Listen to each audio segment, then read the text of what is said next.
날 버리고 갔으면 잘 살았어지. 왜 여기서 이러고 있는 거야? 10년 전 그녀는 외제차를 타고 제 앞을 떠났습니다. 민서가, 미안해. 판사 월급으론 내 허영심 못 채워. 명품 가방을 든 그녀의 차가운 뒷모습이 마지막이었죠. 그날 이후 저는 모든 여자를 믿지 않게 됐습니다. 10년이 흘렀고 저는 대법관 후보 판사가 됐어요. 강릉시장 철거 현장 검증을 나갔던 그날, 시장 바닥에서 한 여인이 냉이를 줍고 있었습니다. 말도 제대로 하지 못하고 찢어진 앞치마에 흙투성이 손의 여자. 그 여자가 고개를 드는 순간 심장이 멎었습니다. 10년 전 저를 버리고 떠난 그녀였어요. 이지혜, 이게 내가 선택한 행복이야? 분노가 치밀었고 저는 주머니에서 있는 돈을 다 꺼내 그녀에게 던져버렸습니다. 10년의 시간은 왜 그녀를 이 지경으로 만들어 놓았을까요? 이야기를 시작하기 전 구독과 좋아요를 눌러주시면 계신 곳으로 금빛 행복을 보내드리겠습니다. 서울중앙지법 대법정 오전 10시였습니다. 검은 법복을 입은 한민석 판사가 단상에 올라 판결문을 낭독하기 시작했죠. 피고인에게 징역 3년이 선고됐고 방청석에서 흐느끼는 소리가 터져나왔지만 민석의 표정엔 일말의 동요도 없었습니다. 그는 이미 법조계에서 송구 판사로 유명했어요. 원칙과 법리만을 따지는 냉철함으로 승승장구하며 40이 되기도 전에 대법관 후보로 거론되는 인물이었죠. 법정을 나서자 최 실무관이 다가와 성진그룹 쪽에서 또 연락이 왔다고 보고했습니다. 이번엔 직접 만나자는 제안이었지만 민석은 차갑게 거절 의사를 밝혔어요. 하지만 최 실무관의 다음 말에 민석의 턱끝이 굳어졌죠. 어머니가 먼저 약속을 잡았다는 소식이었습니다. 또 어머니였어요. 개천에서 용을 키워냈다는 자부심에 취한 어머니는 요즘 아들을 재벌가의 사위로 만드는 것에만 혈안이 되어 있었습니다. 민석이 고시생 시절 어머니는 남의 집 파출부로 일하며 아들의 학원비를 댔어요. 그 고생이 헛되지 않았다는 듯 어머니는 이제 민석을 통해 신분 상승을 꿈꾸고 있었죠. 저녁 7시 민석은 강남의 고급 레스토랑에 도착했습니다. 테이블 앞에는 어머니와 함께 화려하게 차려입은 젊은 여성이 앉아 있었어요. 성진그룹 회장의 딸이라는 소개와 함께 어머니는 달콤한 목소리로 인사를 종용했지만 민석의 귓속에서는 비수처럼 날카롭게 박혔습니다. 여성의 손목엔 수천만 원짜리 시계가 반짝이고 있었고 그녀의 눈빛은 민석을 평가하듯 훑어내려왔어요. 제 인생에 더는 참견하지 마시라고 분명히 말씀드렸을 텐데요. 재벌가 딸의 얼굴이 굳어졌고 어머니는 당황한 표정을 감추지 못했습니다. 민석은 자리를 박차고 일어나 레스토랑을 나섰죠. 주차장으로 걸어가는 동안 주머니 속 휴대폰이 연달아 진동했습니다. 어머니가 보낸 문자였어요. 성진그룹이 얼마나 큰 기회인지 아느냐는 내용과 함께 이 기회를 놓치면 평생 후회할 거라는 경고가 적혀 있었죠. 심지어 마지막 문자엔 집 앞 빌딩 사진까지 첨부되어 있었습니다. 민석은 문자를 지우고 차에 올라탔어요. 핸들을 움켜쥔 손에 힘이 들어가며 핏줄이 붉어졌습니다. 집에 도착한 시각은 밤 11시가 넘어서였어요. 펜트하우스 현관문을 열자 모델하우스처럼 정돈된 공간이 그를 맞이했죠. 넓은 거실, 값비싼 가구들, 대리석 바닥에 반사되는 조명, 하지만 그 어디에도 온기는 없었습니다. 민석은 냉장고를 열었어요. 텅 빈 선반 사이로 컵라면 하나가 외롭게 놓여 있었죠. 물을 부어 전자레인지에 돌리고 라면이 익는 3분 동안 그는 멍하니 창밖의 야경을 바라봤습니다. 수십만 개의 불빛이 반짝이는 서울의 밤이었지만 그의 가슴속은 칠흑같이 어두웠어요. 10년 전 이지혜가 떠난 날이 떠올랐죠. 민서가 미안해, 나 따로 결혼할 사람이 있어. 판사 월급으론 내 허영심 못 채워. 차갑게 말하고 외제차 조수석에 올라타던 지혜의 뒷모습이 눈앞에 어른거렸습니다. 그날 이후로 민석은 사랑이라는 감정을 믿지 않게 됐어요. 모든 여자가 결국엔 돈을 좇는 속물이라고, 세상은 돈의 논리로만 돌아간다고 스스로를 세뇌시켰죠. 라면을 먹으며 민석은 거실 한쪽에 걸린 판사 임명장을 바라봤습니다. 저 임명장을 받기 위해 얼마나 많은 밤을 새웠는지, 얼마나 많은 걸 포기했는지 헤아릴 수조차 없었어요. 하지만 지금 이 순간 그 모든 성공이 대체 무슨 의미가 있는지 민석은 알 수 없었습니다. 다음 날 아침 법원 사무실에서 최 실무관이 서류 뭉치를 들고 들어왔어요. 판사님, 지방 발령 신청하신 거 승인 났습니다. 다음 주부터 강릉 지원으로 가시는 거예요. 민석은 고개를 끄덕였습니다. 잘 됐군. 여기서 더 있으면 어머니가 날 미치게 만들 것 같아. 최 실무관이 조심스럽게 물었어요. 그런데 판사님, 대법관 후보 얘기도 나오는 마당에 왜 굳이 지방으로 가시려는 겁니까? 민석은 창밖을 바라보며 쓸쓸하게 웃었죠. 여기 있으면 재벌가 딸들이랑 선 보느라 정신없을 것 같아서. 차라리 조용한 곳에서 일이나 하는 게 낫지. 서울에 있으면 어머니가 끊임없이 재벌가 딸들과의 선을 주선할 게 뻔했고 차라리 조용한 곳에서 일이나 하는 게 나았습니다. 그날 저녁 어머니가 또다시 전화를 걸어왔어요. 성진그룹에서 집 앞에 건물 한 채를 주겠다고 했다는 얘기였습니다. 민석이 그쪽 딸과만 결혼하면 모든 게 해결된다는 어머니의 목소리는 들뜬 기대감으로 가득했죠. 민석의 목소리는 얼음장처럼 차가웠습니다. 어머니, 다시 한번 이러시면 어머니와도 연을 끊겠습니다. 제발 제 인생 좀 내버려 두세요. 통화를 끊고 민석은 소파에 몸을 던졌어요. 천장을 바라보며 그는 중얼거렸죠. 이지혜, 내가 날 버린 그날부터 난 이렇게 살아왔어. 이게 내가 원했던 내 모습이야? 대답은 없었습니다. 텅 빈 집안엔 민석의 거친 숨소리만 맴돌 뿐이었어요. 책상 위에 놓인 판사 임명장 액자 옆으로 먼지 쌓인 사진 한 장이 뒤집혀 있었습니다. 10년 전 고시 합격 발표 날 지혜와 함께 찍은 사진이었죠. 강릉 지원으로 발령받은 지 사흘째 되는 날이었습니다. 민석은 오전 9시에 시장 철거 현장 검증을 위해 법원을 나섰어요. 최 실무관이 운전하는 차가 오래된 재래시장 앞에 멈춰섰죠. 차에서 내리자마자 비릿한 생선 냄새와 묵은 채소 냄새가 코를 찔렀습니다. 민석의 고급 정장과 구두는 이곳의 풍경과 어울리지 않았어요. 시장 입구에선 철거 용역들과 상인들이 대치하고 있었습니다. 상인들의 고함 소리가 시장 전체를 뒤덮고 있었죠. 민석은 현장 검증 서류를 들고 시장 안쪽으로 걸어 들어갔습니다. 그때였어요. 용역 직원 하나가 노점 천막을 거칠게 걷어차며 소리쳤습니다. 천막이 무너지면서 바닥에 쌓여있던 나물 더미가 사방으로 흩어졌죠. 한 여인이 비명도 지르지 못한 채 바닥에 나뒹굴었습니다. 민석은 그 장면을 무심히 바라보다가 멈춰 섰어요.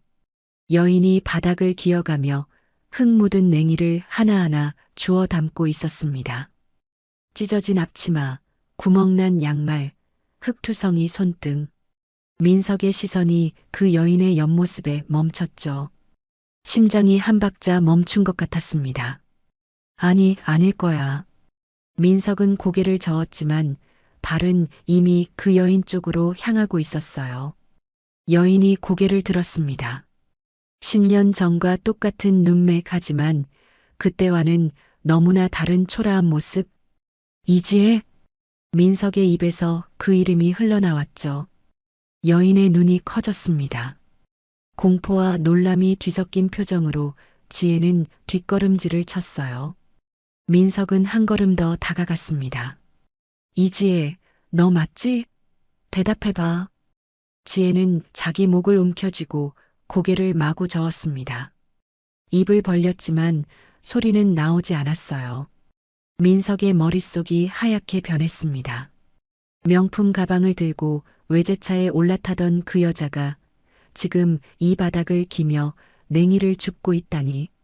뭐야, 이게 대체 뭐야? 민석은 지혜의 팔을 거칠게 잡았습니다. 지혜가 소리 없이 비명을 지르며 팔을 빼려 했지만 민석의 소나기는 더 세게 조여들었죠. 내가 선택한 게 이거야? 부자 남자 만나서 잘 살 줄 알았더니 10년 동안 이 꼴로 살았어? 민석의 목소리는 분노로 떨렸습니다. 최 실무관이 황급히 달려왔어요. 판사님, 진정하십시오. 사람들이 보고 있습니다. 하지만 민석의 귀엔 아무것도 들리지 않았습니다. 주머니에서 지갑을 꺼내 안에 있던 돈 뭉치를 꺼냈어요. 10만 원권 5장이 바람에 펄럭였죠. 이거나 받아. 어차피 돈 때문에 날 버렸잖아. 그럼 이거라도 챙겨. 민석은 그 돈을 지혜의 발등에 던졌습니다. 50만 원이 흙바닥에 흩어졌어요. 지혜는 떨리는 손으로 그 돈을 하나하나 주었습니다. 눈물이 뺨을 타고 흘러내렸지만 소리는 없었죠. 지혜는 돈을 다 주어서는 민석의 주머니에 다시 쑤셔 넣었습니다.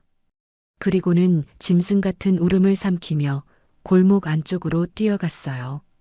민석은 멍하니 그 뒷모습을 바라봤습니다. 최 실무관이 조심스럽게 다가와 말했어요. 판사님, 저 여자 10년 동안 이 시장 바닥에서 나물만 팔았다고 합니다. 상인들 말로는 한 번도 이 동네를 벗어난 적이 없대요. 민석의 머릿속이 복잡하게 돌아가기 시작했습니다. 10년 동안 이 시장에 부자 남자와 떠났다며? 그럼 그 외제차는 뭐였고 그 차가운 말들은 뭐였단 말인가? 저 여자가 어느 쪽으로 갔지? 저쪽 골목 안쪽으로 들어갔습니다만 민석은 최 실무관의 말이 끝나기도 전에 골목 안으로 뛰어들었습니다. 좁고 지저분한 골목길이었어요. 쓰레기 더미 사이로 고양이들이 도망가고 벽엔 곰팡이가 가득했죠. 민석은 골목 끝까지 뛰어갔습니다. 막다른 길이었어요. 지혜는 담벼락에 기대선 채 어깨를 들썩이며 울고 있었습니다. 민석이 다가가자 지혜는 더 큰 공포에 질린 표정을 지었어요. 왜 말을 안 해? 왜 벙어리처럼 굴어? 민석이 다그쳤지만 지혜는 여전히 목을 움켜쥔 채 고개만 저었습니다. 민석은 지혜의 손목을 잡아 끌었어요. 따라와. 내가 어떻게 살아왔는지 내 눈으로 직접 확인하고 싶으니까. 지혜는 필사적으로 저항했지만 민석의 힘을 당해낼 수 없었습니다. 두 사람은 골목을 빠져나와 낡은 건물 앞에 섰어요. 녹슨 철제 계단이 삐걱거리며 옥상으로 이어져 있었죠. 지혜는 계단 앞에서 멈춰 섰습니다. 민석을 올려다보며 눈물로 애원했지만 역시 소리는 나오지 않았어요. 여기가 내가 사는 곳이야? 민석이 물었고 지혜는 천천히 고개를 끄덕였습니다.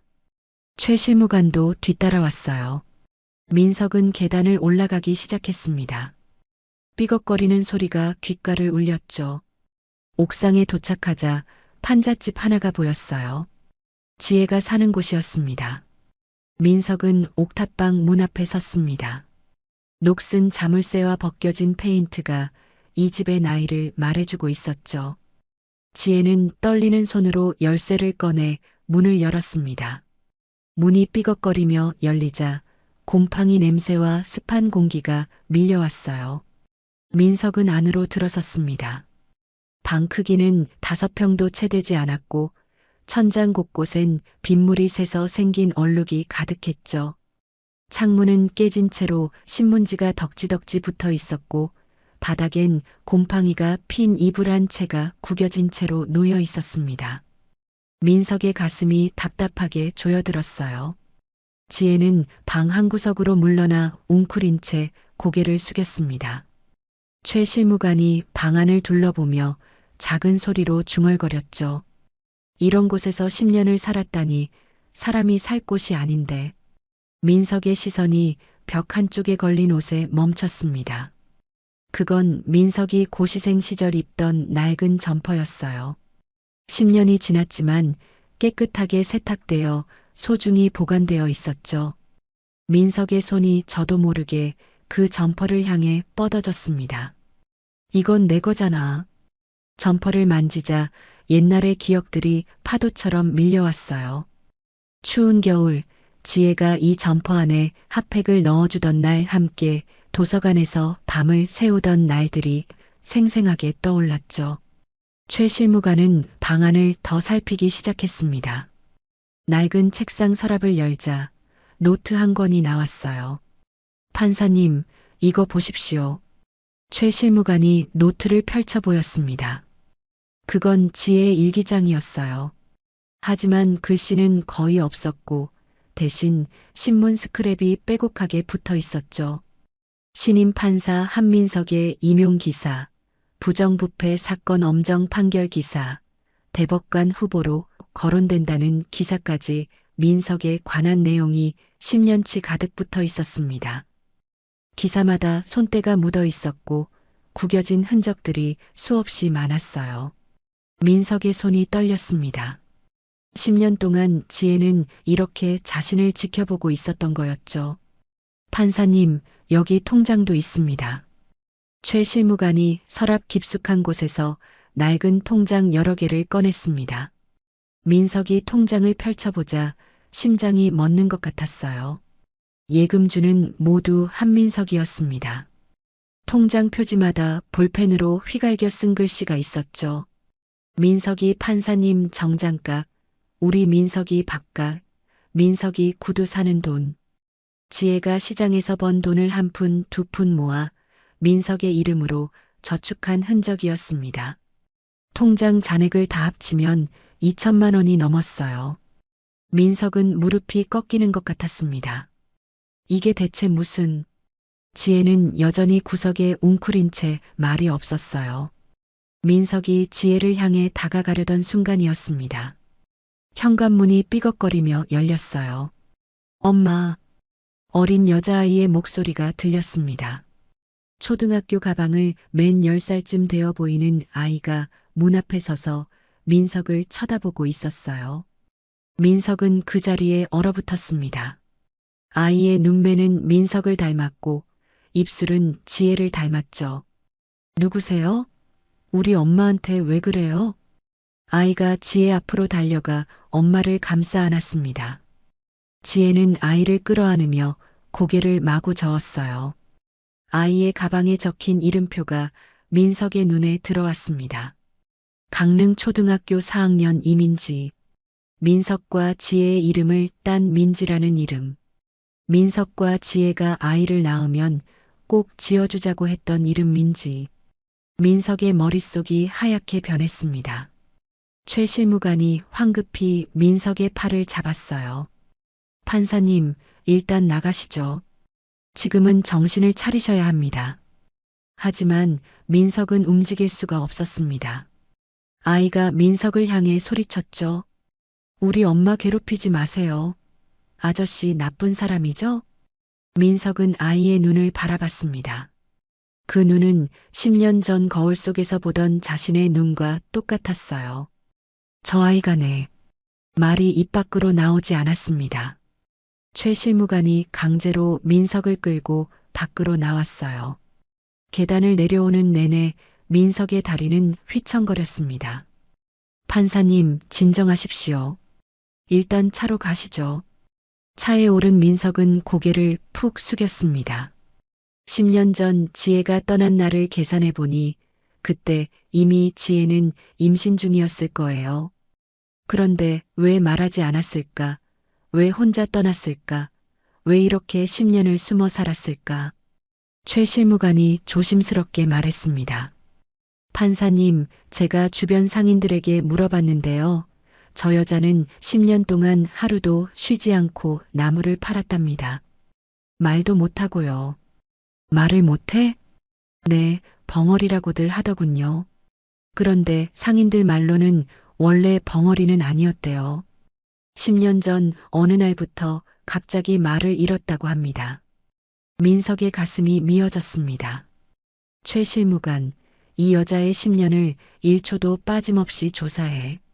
10년 전 그날 도대체 무슨 일이 있었던 건지 알아내. 알겠습니다, 판사님. 차는 법원으로 향했지만 민석의 머릿속엔 지혜와 민지의 얼굴만 맴돌았어요. 그날 밤 민석은 법원 숙소에서 한숨도 자지 못했습니다. 창밖을 바라보며 계속해서 중얼거렸죠. 만약 그 아이가 내 딸이라면 나는 더 이상 법복을 입고 있을 자격이 없어. 10년 동안 지혜와 딸을 저렇게 비참하게 만든 건 결국 자신의 오만과 증오였으니까요. 민석은 책상 앞에 앉아 종이를 꺼냈습니다. 지혜에게 건넨 그 50만 원이 얼마나 잔인한 모욕이었는지 뼈저리게 깨달았어요. 펜을 잡았지만 한 글자도 쓸 수가 없었습니다. 미안하다는 말로는 부족했고 용서를 구할 자격조차 없다고 느꼈죠. 새벽 5시가 되어서야 민석은 책상에 엎드려 잠이 들었습니다. 꿈속에서 민지의 눈빛이 자꾸만 따라다녔어요. 다음 날 아침 민석은 새벽부터 깨어 있었습니다. 어젯밤 꿈속에서 민지의 얼굴이 계속 나타났고 그때마다 민석은 식은 땀을 흘리며 잠에서 깼어요. 법원으로 출근하자마자 최 실무관을 불렀습니다. 민석은 서류 가방을 집어들고 법원을 나섰어요.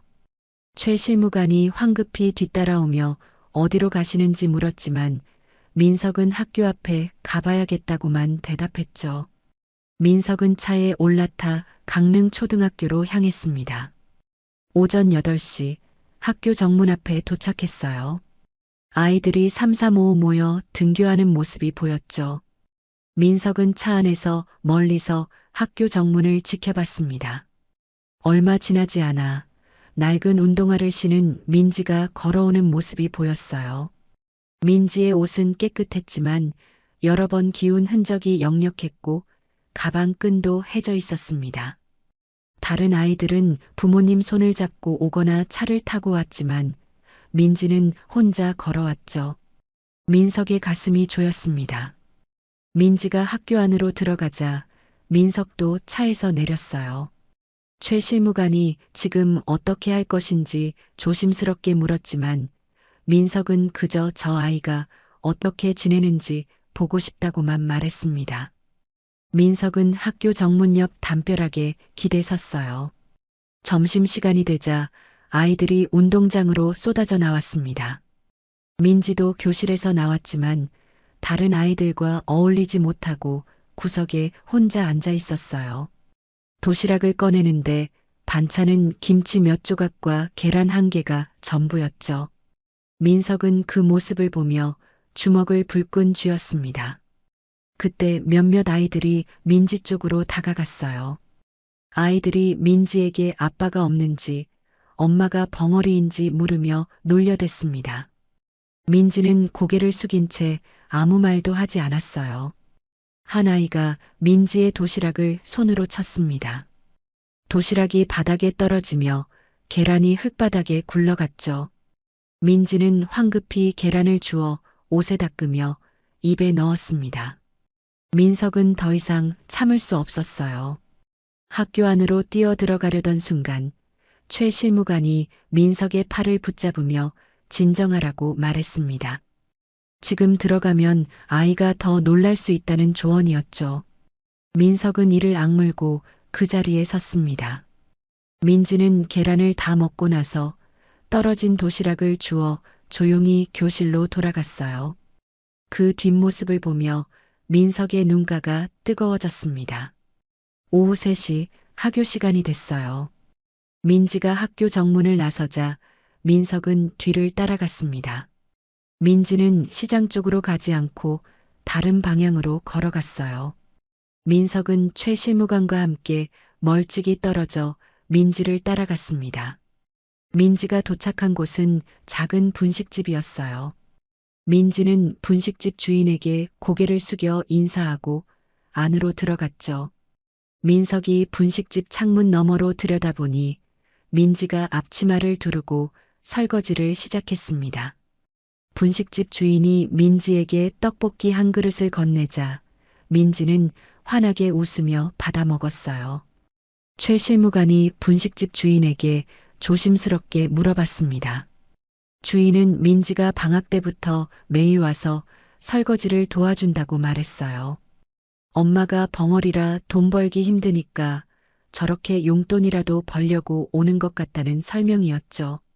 민석의 심장이 내려앉았습니다. 10살짜리 아이가 용돈을 벌기 위해 남의 집 설거지를 하고 있었어요. 민석은 더 이상 보고 있을 수가 없어서 차로 돌아갔습니다. 차 안에서 민석은 고개를 푹 숙이고 눈물을 흘렸어요. 내가 뭘 한 거야? 최 실무관이 조용히 조사한 결과를 말씀드려도 되는지 물었습니다. 민석은 고개를 끄덕였어요. 10년 전 지혜의 아버지가 민석의 명의로 사채를 썼다는 사실이 드러났습니다. 금액이 3억 원이 넘었다고 했어요.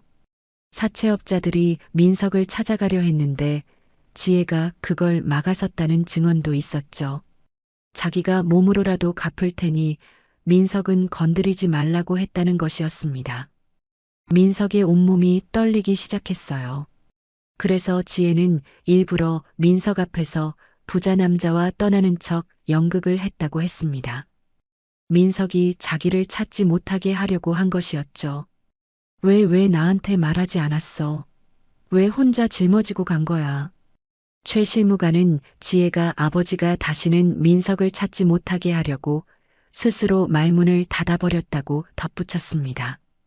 민석의 눈에서 눈물이 쏟아졌어요. 10년 동안 자신은 지혜를 저주하며 살았는데 지혜는 자신을 지키기 위해 목숨보다 소중한 목소리까지 버렸던 거였습니다. 최 실무관이 더 충격적인 사실을 전했어요. 민석의 어머니도 그 사실을 알고 있었다는 것이었습니다. 뭐라고?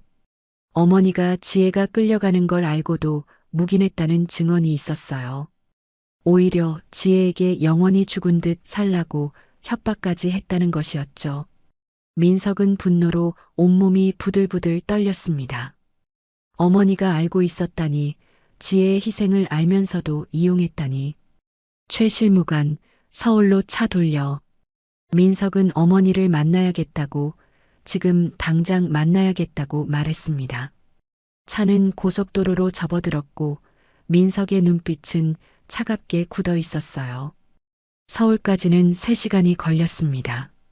민석은 차 안에서 한마디도 하지 않았고 최 실무관도 조심스럽게 침묵을 지켰어요. 저녁 8시 차는 서울 강남의 고급 아파트 단지 앞에 멈춰 섰습니다. 민석이 10년 전 어머니에게 사준 아파트였죠. 민석은 차에서 내려 엘리베이터를 탔습니다. 30층, 어머니가 사는 층이었어요. 초인종을 누르자 어머니가 환한 얼굴로 문을 열었습니다. 민석은 대답 없이 안으로 들어섰어요.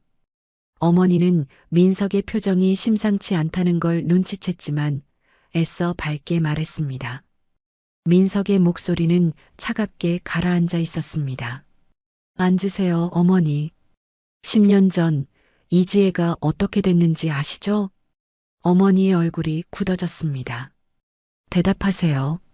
지혜 아버지가 내 이름으로 사채를 썼고 지혜가 그걸 갚기 위해 끌려갔다는 거 알고 계셨죠? 어머니는 입술을 깨물었어요. 잠시 침묵이 흐른 뒤 어머니가 천천히 고개를 끄덕였습니다. 알고 있었어. 민석의 주먹이 떨렸습니다. 왜 나한테 말하지 않으셨어요? 어머니가 자리에서 일어나 창밖을 바라봤어요. 그 여자 때문에 내 인생이 망가지는 걸 볼 수 없었어.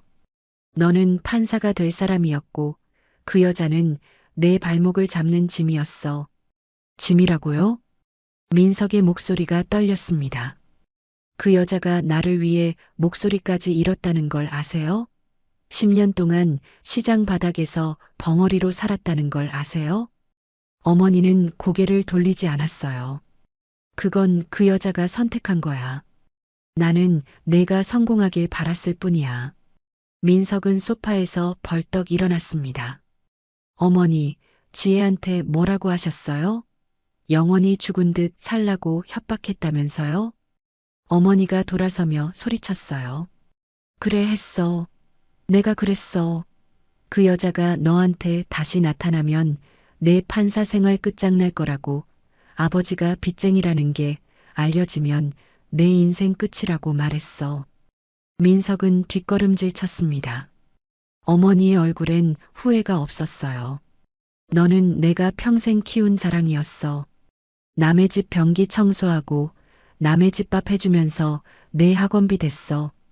그런데 그 여자 때문에 내가 무너지는 걸 어떻게 가만히 봐? 민석은 고개를 저었습니다.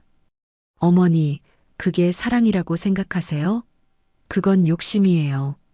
어머니 자신의 욕심. 뭐라고?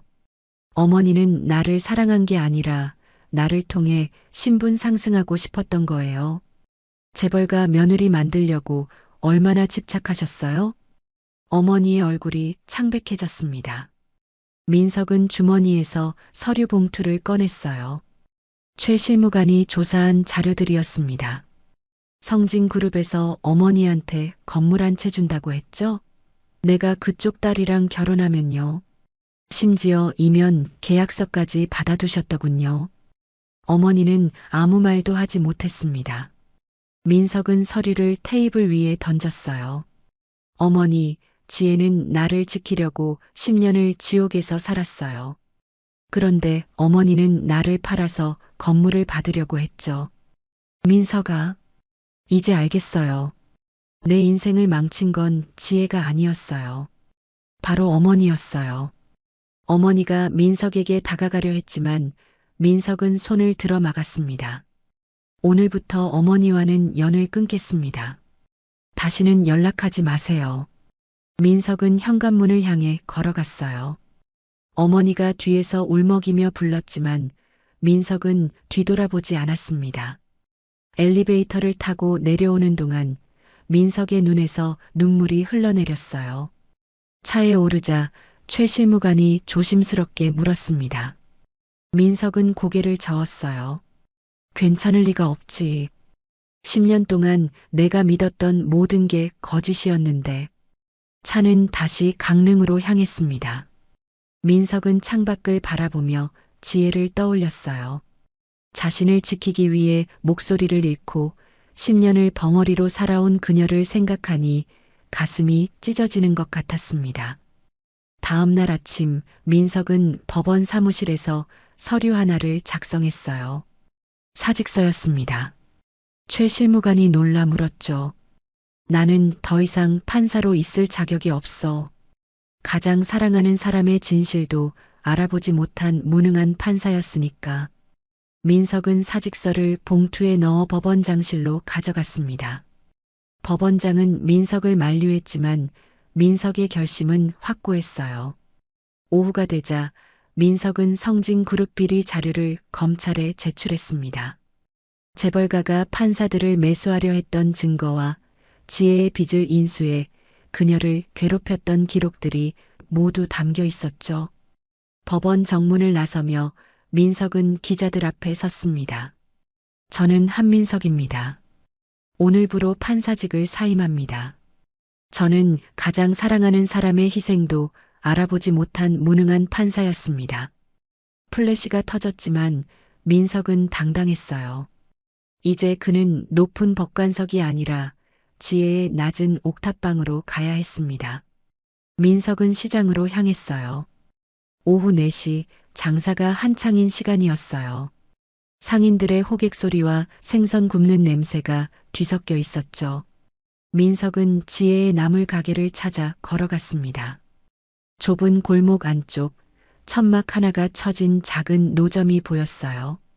지혜는 무릎을 꿇고 앉아 냉이를 다듬고 있었습니다. 손은 거칠게 트고 갈라져 있었고 손톱 사이엔 흙이 끼어 있었죠. 민석이 다가가자 지혜가 고개를 들었습니다. 눈이 마주치는 순간 지혜는 황급히 일어나 도망가려 했어요.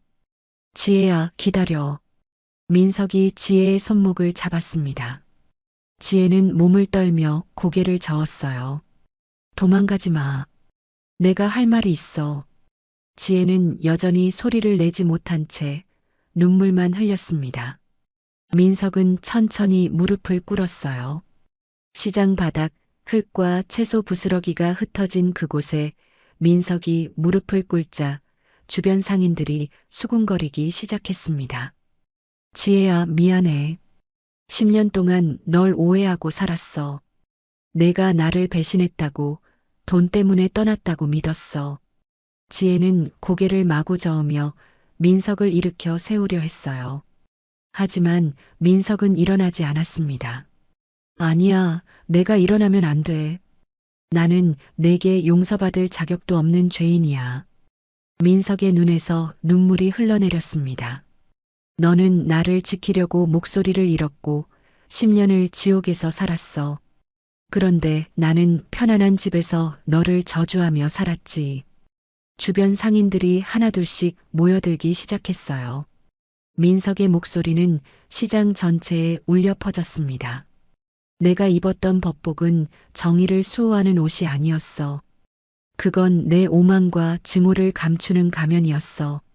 지혜는 민석의 얼굴을 두 손으로 감싸며 눈물을 흘렸어요. 입을 벌렸지만 여전히 소리는 나오지 않았습니다. 민석은 지혜의 손을 잡았습니다. 거칠고 갈라진 손, 10년 동안 시장 바닥을 기며 살아온 흔적이 고스란히 남아 있었죠. 지혜야, 나는 오늘 판사직을 내려놨어. 이제 나는 법관이 아니야. 그냥 내 앞에 무릎 꿇은 한 남자일 뿐이야. 그때 지혜의 입에서 소리가 새어나왔습니다. 꺽꺽? 짐승 같은 울음이었지만 10년 만에 처음 나온 소리였어요. 지혜는 민석을 끌어안으며 온몸으로 오열했습니다. 민석도 지혜를 꼭 안았어요. 두 사람은 시장 바닥에서 10년 만에 처음으로 서로를 안았습니다. 주변 상인들의 눈시울도 붉어졌어요. 한참을 그렇게 있다가 민석이 천천히 일어났습니다. 지혜의 손을 잡고 일으켜 세웠죠. 그때 골목 저편에서 낯익은 남자가 비틀거리며 나타났습니다. 지혜의 아버지였어요. 술 냄새를 풍기며 지혜에게 다가온 남자가 소리쳤습니다. 남자는 지혜의 노점을 발로 걷어찼습니다. 냉이와 나물이 바닥에 쏟아졌어요. 아저씨, 그만하세요. 민석이 남자의 팔을 잡았습니다. 남자는 민석을 밀쳐내려 했지만 민석은 꿈쩍도 하지 않았어요. 저는 한민석입니다. 10년 전 아저씨가 제 이름으로 빚을 만드셨죠? 남자의 얼굴이 굳어졌습니다. 지혜는 이제 아저씨 딸이 아닙니다. 제가 책임지겠습니다. 민석은 주머니에서 명함을 꺼냈어요. 변호사 사무실 명함이었습니다. 다시는 지혜 앞에 나타나지 마세요. 만약 또 나타나면 제가 법적으로 대응하겠습니다. 남자는 민석의 단호한 눈빛에 주눅이 들어 뒷걸음질 쳤어요. 그리고는 욕설을 내뱉으며 골목 밖으로 사라졌습니다. 민석은 바닥에 쏟아진 나무를 주워 담기 시작했어요. 지혜도 함께 무릎을 꿇고 나무를 주웠습니다. 두 사람은 말없이 함께 일했어요. 해가 지고 시장의 어둠이 내리자 민석은 지혜의 손을 잡았습니다. 지혜야, 집에 가자. 민지도 기다리고 있을 거야. 지혜는 고개를 끄덕였습니다.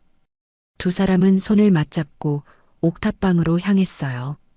계단을 올라가며 민석은 생각했습니다. 이제 자신은 높은 법관석이 아니라 이 낮은 옥탑방에서 다시 시작해야 한다고. 문을 열자 민지가 숙제를 하다가 고개를 들었어요. 민석을 보자 민지는 경계하는 표정을 지었습니다. 너 또 왔어? 우리 엄마 괴롭히러? 민석은 무릎을 꿇고 민지와 눈높이를 맞췄어요. 민지야, 미안해. 아저씨가 아니, 아빠가 너무 늦게 왔어. 민지의 눈이 커졌습니다. 아빠? 응. 나는 내 아빠야. 10년 동안 너와 엄마를 찾지 못해서 정말 미안해. 민지는 지혜를 올려다봤어요. 지혜가 눈물을 흘리며 고개를 끄덕이자 민지도 눈물을 흘리기 시작했습니다. 아빠 진짜 우리 아빠야? 그래, 민지야. 이제 아빠가 너랑 엄마 지켜줄게. 평생. 민지가 민석의 품에 안겼습니다. 민석은 민지를 꼭 안고 한 손으로는 지혜의 손을 잡았어요. 세 사람은 좁은 옥탑방에서 처음으로 가족이 됐습니다. 그날 밤 민석은 옥탑방 바닥에 이불을 깔고 누웠어요. 펜트하우스의 킹사이즈 침대보다 훨씬 불편했지만 민석은 10년 만에 처음으로 편안하게 잠들었습니다. 지혜와 민지의 숨소리를 들으며 민석은 행복을 느꼈어요. 7단계 리턴 새로운 갈등 마이너스 민지의 마음을 얻기 위한 눈물겨운 노력. 다음 날 아침 민석은 새벽 5시에 일어났습니다. 옥탑방 구석에서 자던 민석은 몸이 여기저기 결리고 아팠지만 불평하지 않았어요. 지혜는 이미 일어나 시장에 갈 준비를 하고 있었습니다. 민석이 일어나자 지혜는 놀란 표정을 지었어요. 나도 같이 갈게. 노점 정리하는 거 도와줄게. 지혜는 고개를 저으며 민석을 말렸지만 민석은 이미 옷을 입고 있었습니다. 두 사람은 함께 시장으로 향했어요. 새벽 시장은 한산했고 상인들이 하나둘씩 노점을 펼치고 있었습니다. 민석은 지혜의 천막을 치고 나무를 정리하고 손님을 맞이했어요. 처음엔 서툴렀지만 점점 익숙해졌습니다. 상인들이 수군거리며 민석을 바라봤어요. 판사였던 사람이 시장 바닥에서 나무를 팔고 있다는 게 신기했죠. 오전 8시 민석은 시장을 나와 민지의 학교로 향했습니다. 학교 정문 앞에서 민지를 기다렸어요. 민지가 혼자 걸어오는 모습이 보였습니다. 민석이 다가가자 민지는 경계하는 표정을 지었어요. 왜 여기 있어? 민지 등교길 같이 걸으려고. 아빠가 학교까지 데려다 줄게. 민지는 고개를 저었습니다. 필요 없어. 나 혼자 갈 수 있어. 민지는 민석을 지나쳐 학교 안으로 들어갔어요. 민석은 그 뒷모습을 바라보며 가슴이 아팠습니다. 하지만 포기하지 않았어요.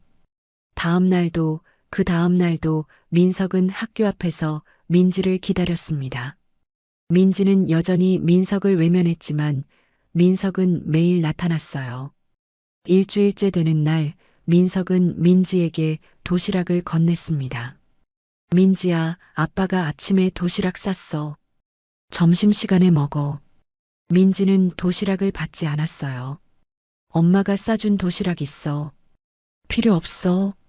하지만 민석은 도시락을 민지의 가방에 넣어줬습니다. 점심시간 민석은 학교 담벼락 너머로 운동장을 지켜봤어요.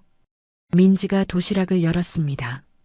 민석이 싼 도시락엔 계란말이와 소시지, 방울토마토가 가득 들어 있었어요. 민지는 한참을 도시락을 바라보다가 젓가락을 들었습니다. 천천히 계란말이를 집어먹는 민지의 얼굴에 미소가 번졌어요. 민석은 담벼락에 기대서서 눈물을 닦았습니다. 그날 오후 민석은 변호사 사무실로 출근했어요.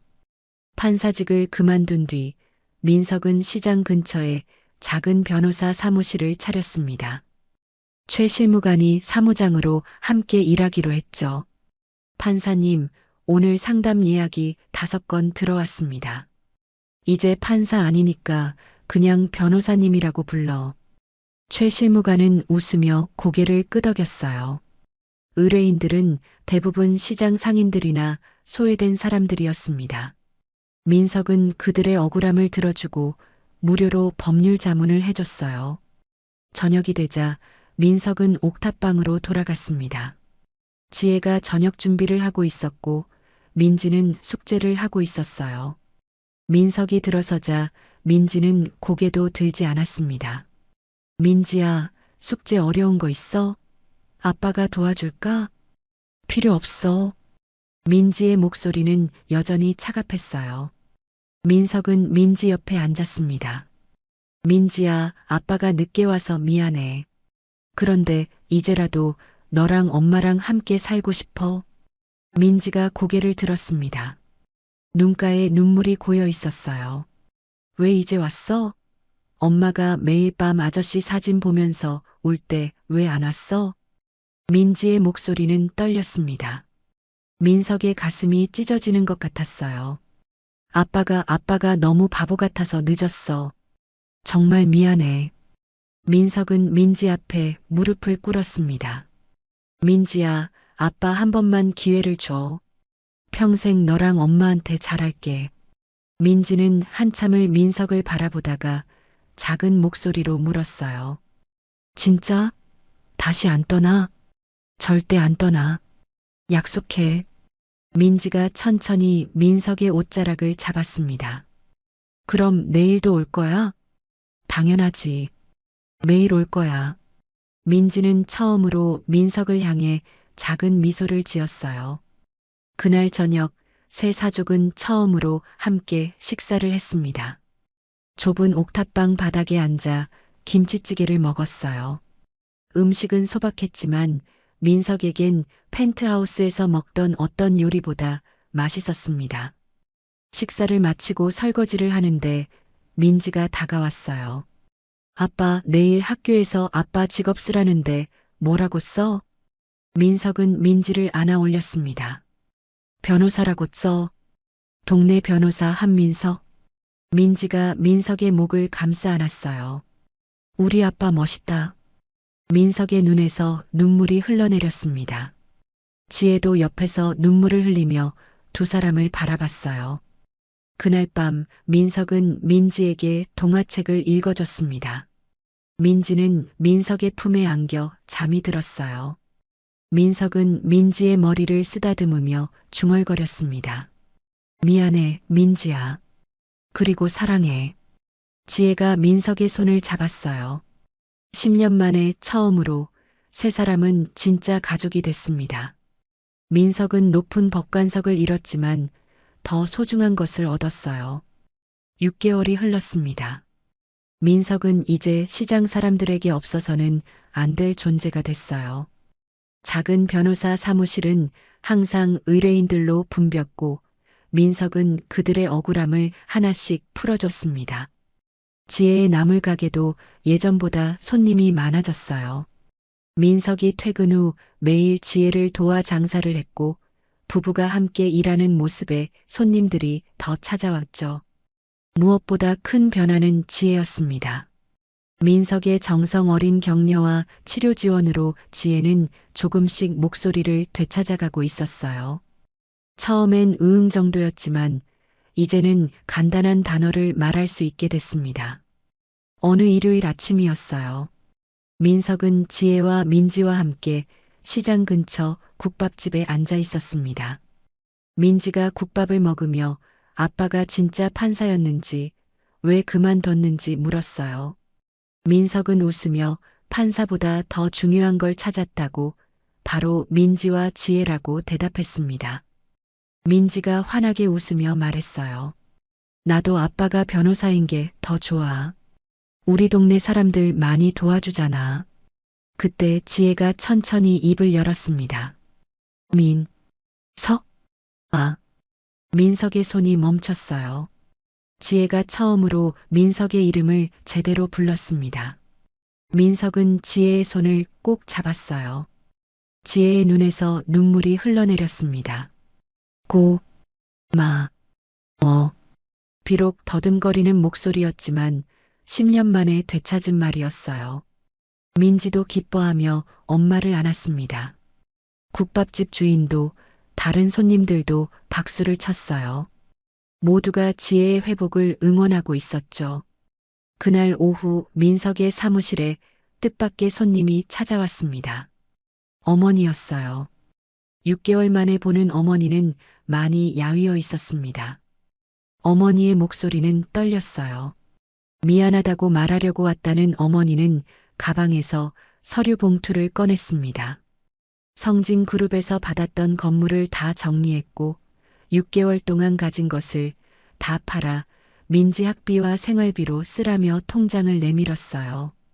민석은 통장을 돌려주며 괜찮다고 말했지만 어머니는 이것밖에 할 수 없다며 눈물을 흘렸습니다. 어머니는 민석의 성공은 바랐지만 행복은 바라지 못했다고 정말 미안하다고 고백했어요. 민석은 한참을 어머니를 바라보다가 지혜를 만나러 가자고 제안했습니다. 어머니는 자격이 있는지 물었고 민석은 지혜가 이미 어머니를 용서했다고 이제 어머니가 용서해야 할 건 자신이라고 말했어요. 민석은 어머니를 데리고 시장으로 갔습니다. 지혜의 노점 앞에 섰을 때 어머니는 무릎을 꿇었어요. 지혜는 어머니를 일으켜 세우고 괜찮다고 더듬거리며 말했습니다. 어머니는 지혜를 끌어안으며 울었어요. 민지가 학교에서 돌아왔을 때 어머니는 민지를 보고 더 많이 울었습니다. 민지는 어머니가 할머니인지 물었고 민석이 고개를 끄덕이자 민지는 할머니에게 인사를 건넸어요. 어머니는 민지의 손을 잡고 한참을 울었습니다.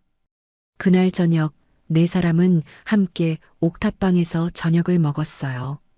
좁은 방이었지만 그 어느 때보다 따뜻했습니다. 그로부터 석 달 뒤 새해 첫날이 밝았어요. 민석은 지혜와 민지의 손을 잡고 사진관으로 향했습니다.